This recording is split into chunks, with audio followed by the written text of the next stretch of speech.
Hey, welcome back to the Overflow Podcast. It's been a couple of weeks since we were able to be with you, and we're thankful that we can be here today. Something just a little different for those who will be listening. Pastor Justin is right now in a message series out of the 119th Psalm, God's way of using His Word to draw us closer to Him through His Word. But today we're doing something a little bit different. Usually, if you're in student ministry, especially those that are the age of college or junior, senior in high school, you get an opportunity, and many do, to go down south to Atlanta, Georgia, to take part in the conference that is referred to by one name, Passion. I remember years ago, and at my age, I'm 63, helping to over-shepherd groups down to Atlanta, and how this deeply impacted my life, and just to hear the testimonials of those young people who were able to go along with us. At that time, I was serving a sister church at First Baptist Gate City. We actually were able to go along with First Baptist Weber City's group.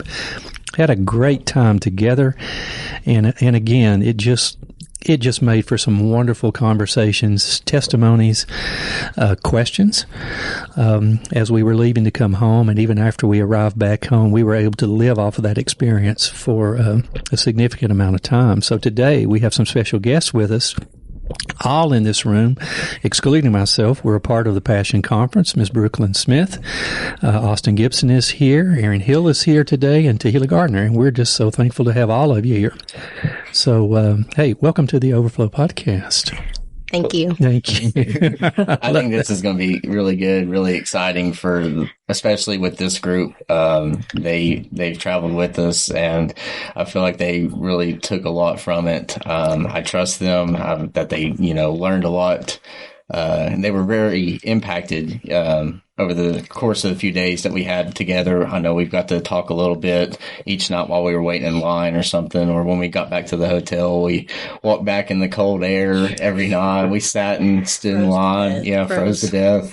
And so, but it was a great time as always. It was definitely a little bit different this year, just because we didn't take like the MARTA or the train. We decided to walk. It was in a smaller arena. They broke it up into 2 sessions, and so, but still, we lost probably a lot of sleep over it, and yes, trying to stay awake for all the people that spoke in Passion. So this group definitely, I think they were impacted, especially by the worship and the leaders that we had there present with us at Passion as well. You bet. State Farm Arena, correct? Which is where the Atlanta Hawks play. So we're talking probably in the low 20,000s for crowds. Years ago, Georgia Dome, sometimes we were over in the mid 80,000s for that. Mercedes-Benz Arena, I don't think I'd ever been in that one. I was there the last year they had one at the Georgia Dome. Interesting excursion from North Atlanta down south, but once you kind of get the lay of the land and you get the route, it's not bad at all. But for those of you who may be listening, and I'd like for one of you all to do this, kind of explain the layout for Passion. In other words, it's 3 days, but it's a half day, a full day, and then a half day. You've got an evening, a full day, morning and evening, and then you have a morning, and then everybody dismisses to go home. So somebody take us through what exactly is this for people who don't know what Passion Conference is, okay? Okay.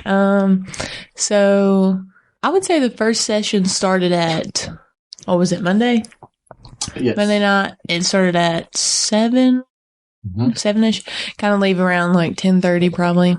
Then we go back, and then the next morning, the first session starts at, it's like 9:30. Like 9:30, and then we have that session and worship, and then another session and worship, and then, was it one more? We left and went to go eat lunch. Oh, so then we had our break. So that was from like 9:30 to about 4? Yeah. 4. And then we had a break, and then we came back around like 7 again, stayed until, it was a little bit later that time. It was probably like 11. And then the next morning was the last session, and it was earlier. Correct. It was about 9 o'clock. Yes. About 9. And then we left later than I feel like we did last year. We left around 12. Yep. Yeah, so. Gotcha. Yeah, so we get like different speakers. So we had probably about 5 to 6 total speakers, but in between they do a worship, just to kind of have an answer to call to, what we heard in that, and and answer back to God with our praise and worship to Him with the songs that kind of just with relevance to what was spoken on. And so I think it's just magnificent to just see like everything and how it plays out. I think one big thing that I had texted you guys, I texted Jeff and Justin, was during one of the worship ceremonies, Pastor Louie was right down below us during one of the worship songs, and to see everybody praising and him just in awe and not just frozen in a moment of time when he looks around to see what has been developed over the last 20 plus years. It's just like a proud dad. Correct. Yeah. It's just crazy just to see that man and to just feel it feels just like there's an aura there of like what you've done. Yeah. The big thing for me is like sometimes like I get into the song and then like I physically like I can't sing, like I have to stand there and I just like look around and it's indescribable really. Like it's a crazy feeling because there's nothing like it. And I mean, I can't even sing anymore. Like I'm just frozen, or maybe, I don't know, I'm a pretty emotional person, so I'm probably crying.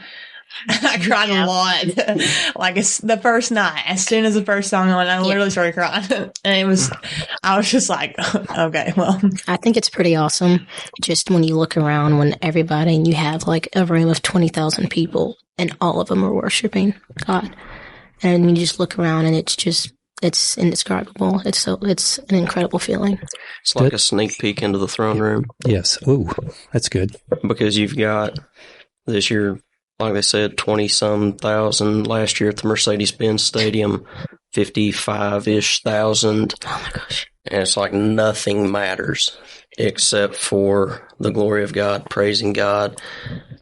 Everything else fades away, and you get a glimpse of what church will be, when we step into eternity. You bet. Now, as a pastor preacher, here's what makes us envious.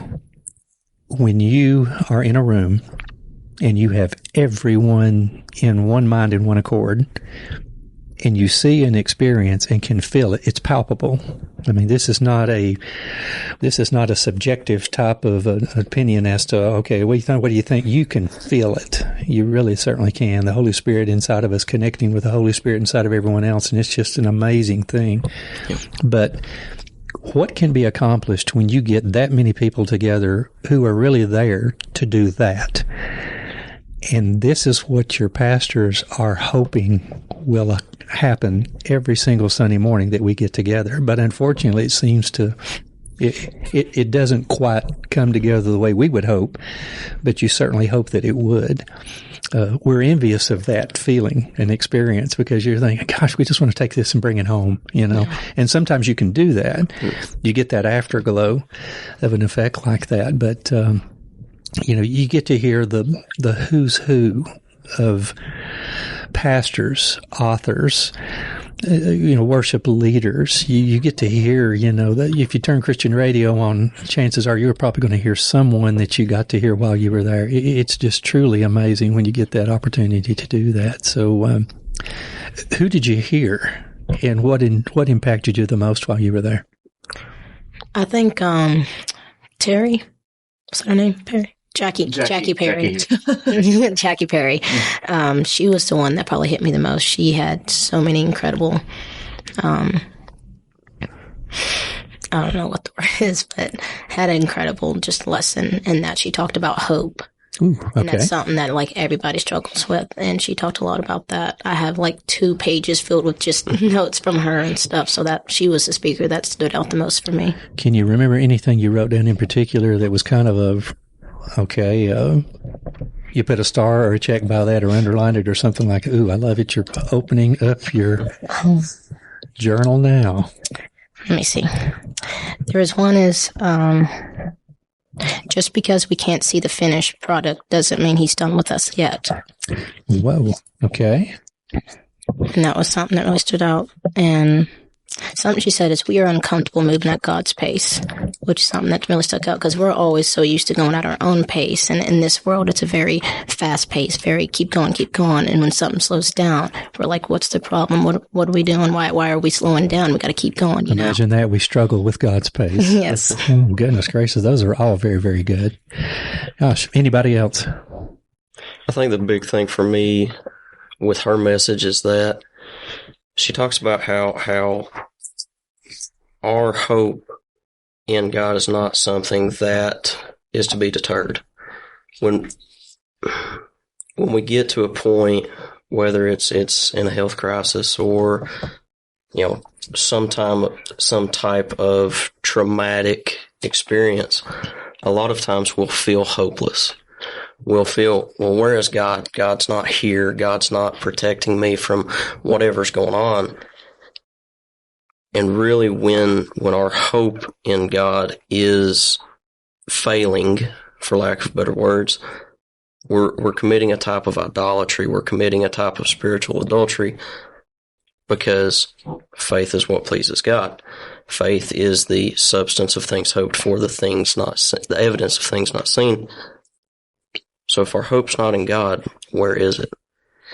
What is that thing we're looking at instead of the King on the throne? And it gets to a point where we have to realign.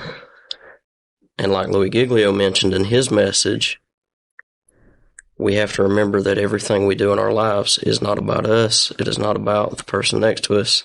It is about the glory of God. Okay, good.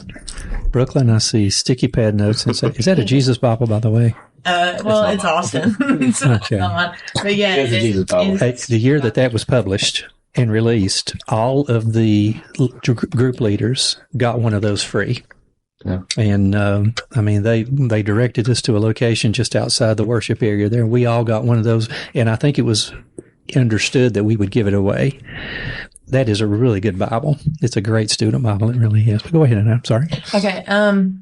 So I have two of them because I really like the way that Ben Stewart, I really like the way that he preached, and I like how he went about. I didn't resonate to his as much as I did Levi Lusko's, but I really liked just how he did everything, and it was funny, but it was serious, and I just like how he approached everything.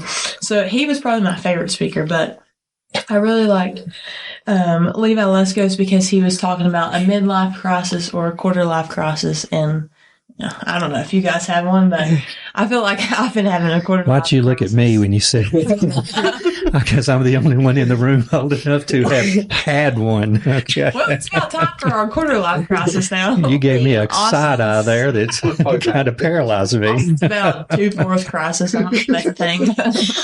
2/4 is half. 2/5. We'll see. Oh my gosh. You're speaking He's not that old. Yeah, you're speaking in fractions. I'm speaking in past tense. That's where we are here, okay? I promise.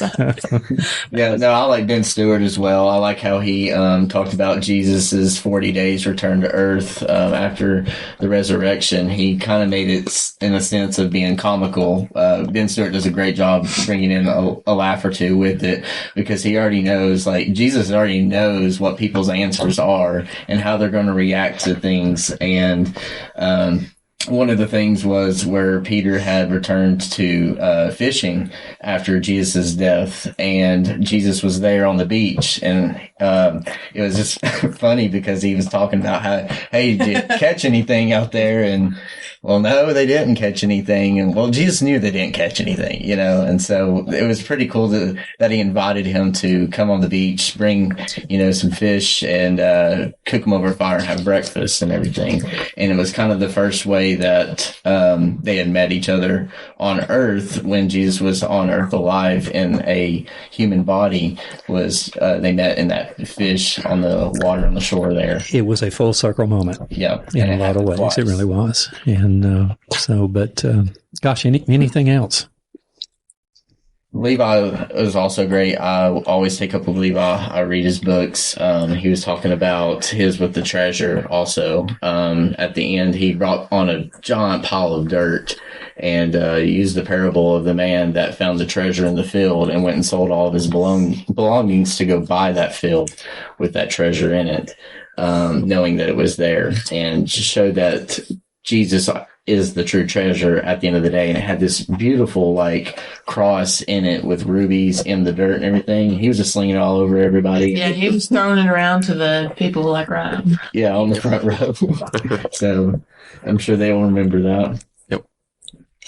What you've already said here so far is precious, and things that we hear and have heard, and I think Aaron, just before we started recording, he made this statement, the things that Louie preached, I've heard before, but it's still under the leading of Holy Spirit, just had a way of getting to you. Yes.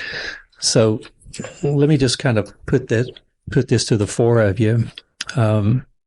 Okay, depending on the route that you took coming back home, you can take I-85 out of Atlanta and come up that way and come out around Cherokee, North Carolina, or you can take 75 and go through Chattanooga. What was different about you after this experience with God in Atlanta? What would you say?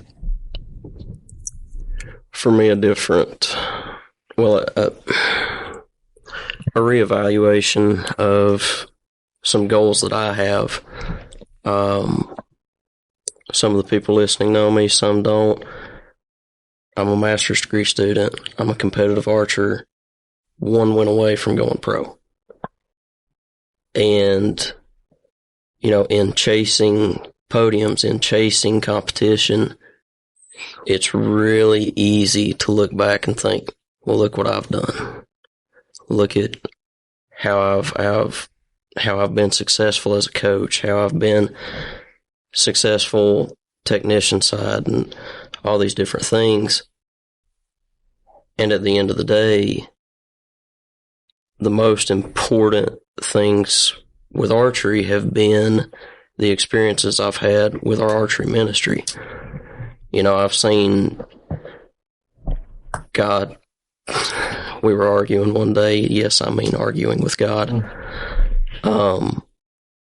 We were arguing about a message that I was going to give to the residents at a nursing home in Harlan, Kentucky. And all of a sudden I hear God say, don't think about it. What did you just say to me? God, I can't go into a message without thinking about it. No, I'm not doing that. Don't think about it. And so every time I tried to pray about it, it was, don't think about it. And then we go and set up, and I don't even remember the things I said in that message that seemed to resonate with the residents there. And when I remember that, like Louie said, everything is for the weight and the honor and the glory of God. Some of the competition stuff doesn't matter, or if it does, at the end of the day, I'm not pointing to myself when I'm on the podium. Everything I do is for the glory of God. And it made me step back because I'd forgotten that in several ways, and just made me reevaluate some things. Okay, when Pastor Louie makes a statement from the front that all that we do as his children, all that we do are for the weight and the honor and the glory of God, does that seem to add pressure to the moment, or does it seem to release you from that? Adds pressure to me. Okay. Dead air. I think okay. I'll transition just a little bit while I'm sitting here thinking of this right now is going into Passion myself was more a step back where I'm more of a leadership role than I feel like it was for me. This would be my 5th time that I've went and attended, and I always feel like I have to step up in a leadership kind of way. And then I never I feel like I never pull the curtain back, and it's like, it's not for me, it's not for anybody else that's around me, that it's for Jesus's honor that we're here, that we observe, that we learn, that we take it, that we can share it, that we can love on others. Dr. Crawford did a great job of that. Loritz that spoke, he was, I think, a first timer that had spoken, that's really good friends with Pastor Louie. And he had talked about generations, and his message was more for an older audience, he said, and not really as much as a younger, but they can learn the wisdom from it, which is what we need to do from our older folks anyway. We need to advise to what they have experienced themselves in wisdom. But Brooklyn's shaking her head now. I'm going to learn from Jeff. That's all. But I do agree with that. We do need to learn, but we also need to learn to change and adapt, is what he had spoken on. And it was one thing that I absolutely took away overall, was a phrase that he used. It was the generational arrogance. And churches nowadays, they fail. They don't overcome. They don't grow. They don't serve. And it's due to generational arrogance. And what I mean by that is, you have a set traditional ways of how to do things. And with Passion, it's definitely a different experience, because the worship music alone will show you that it is different. We have one of Brooklyn's favorites is KB, and Tehillah likes KB a lot, and Aaron likes KB. I love KB. And when he comes in, he tears the roof down, but he is a Christian rapper is what he is.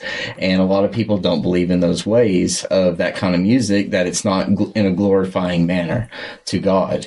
And I understand. I mean, there's going to be music that, as I get older, that I'm not going to understand, and they're going to be all about it, and they're going to be like, this is the new Christian music that we like to listen to, but we're doing it in a honoring way.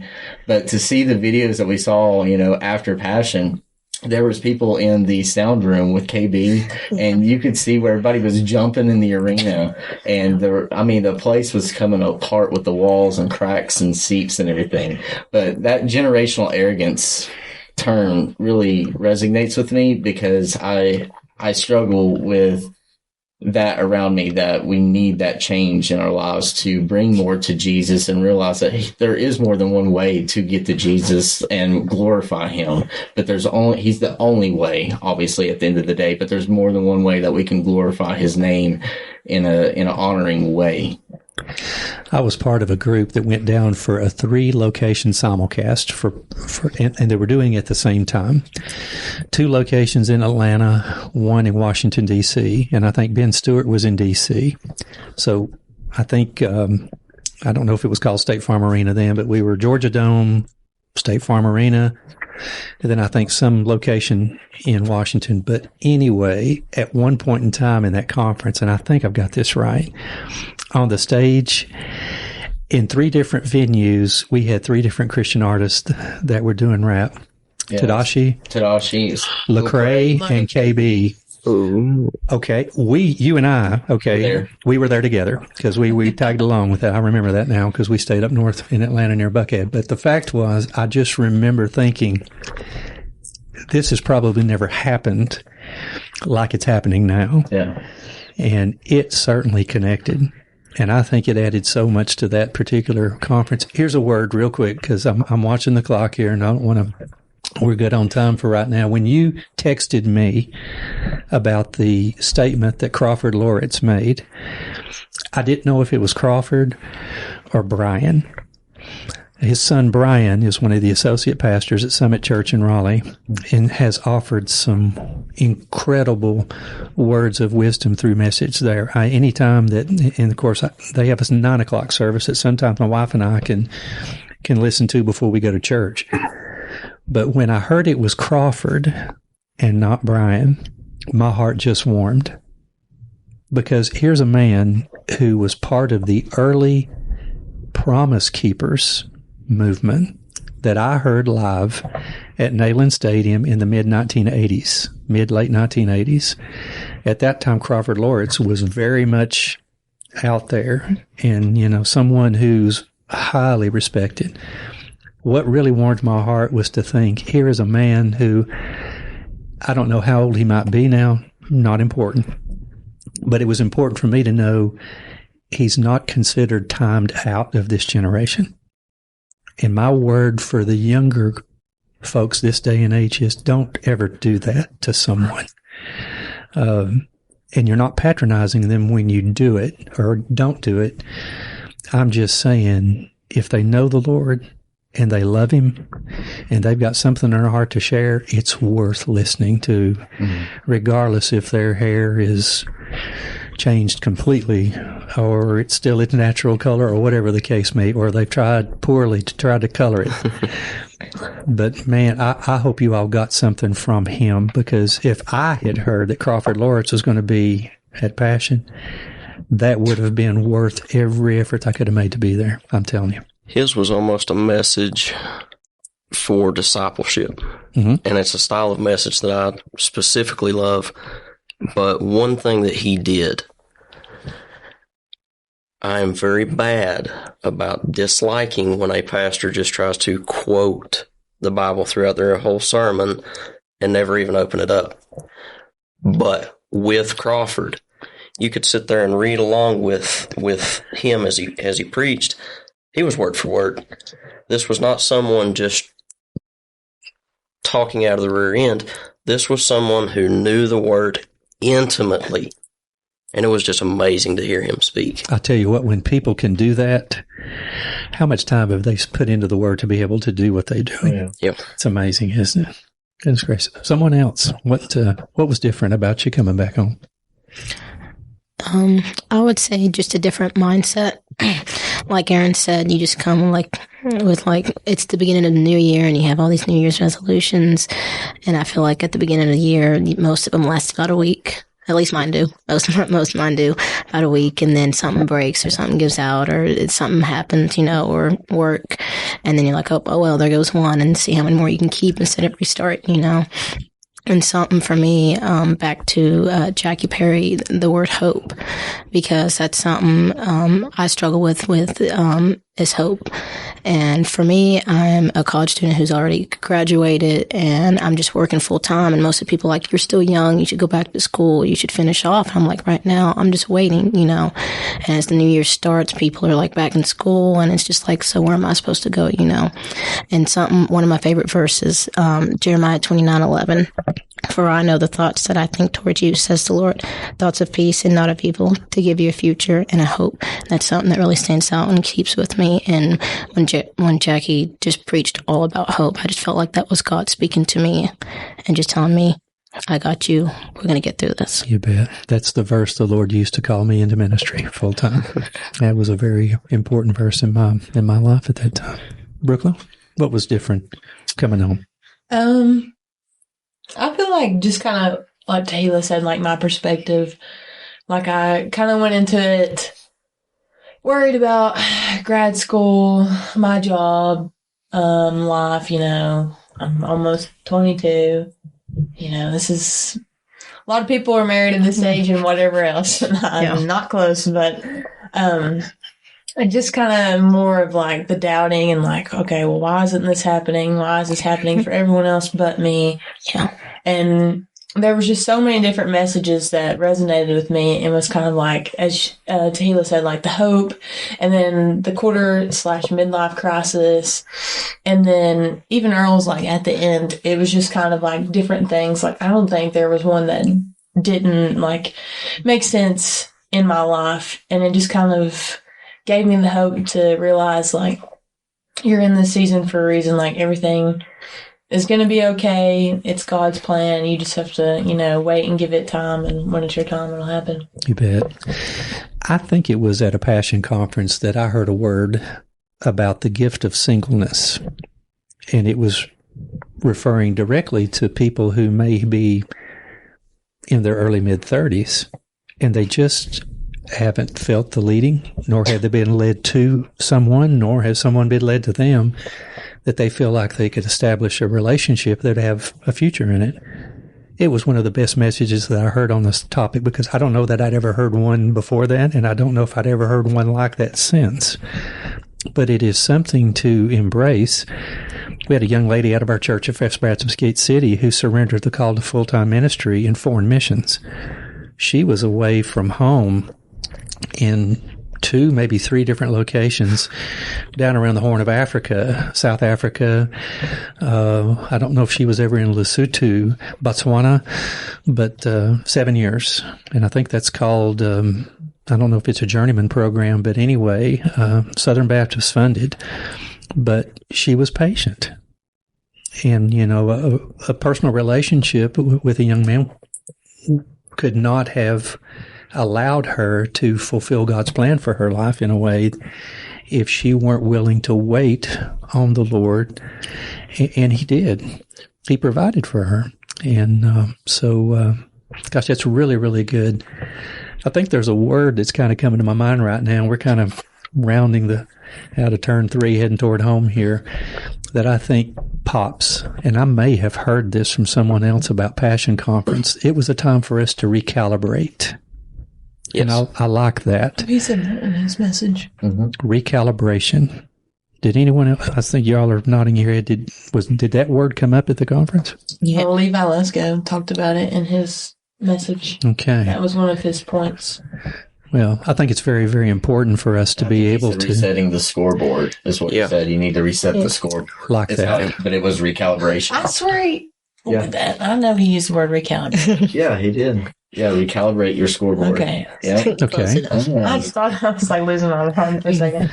There are some leaders of groups and maybe other groups and their members who probably would look at the rigorous schedule that Passion demands and think to themselves, why don't we just stay home and access it online and we'll listen in? Tell me at any point in time after you got there and got settled if the schedule that Passion required of you was inconvenient for you once you began to experience Passion. Watching Passion online would be like watching church online. You got to go to the gathering. You've got to be in person.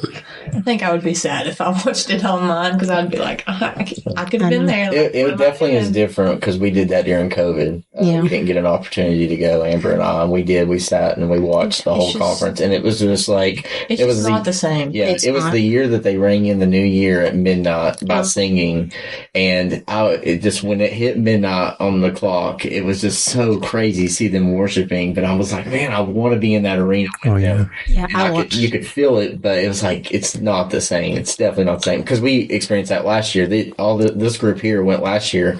And on the last day, some groups leave early, on the last day. And they miss out on the last speaker. And they got a long drive. But we got up and stayed. And it was Agnes Day was that song that came on. And it went for 20 minutes. You can listen to it on the Passion soundtrack from last year. It's the cover photo. You can see the sunbeam on the stage through the window. Was incredible. And it was just something spectacular to see in that moment for that song to go on for 20 plus minutes with no music, like for 10 minutes of the song. And it was just the crowd singing.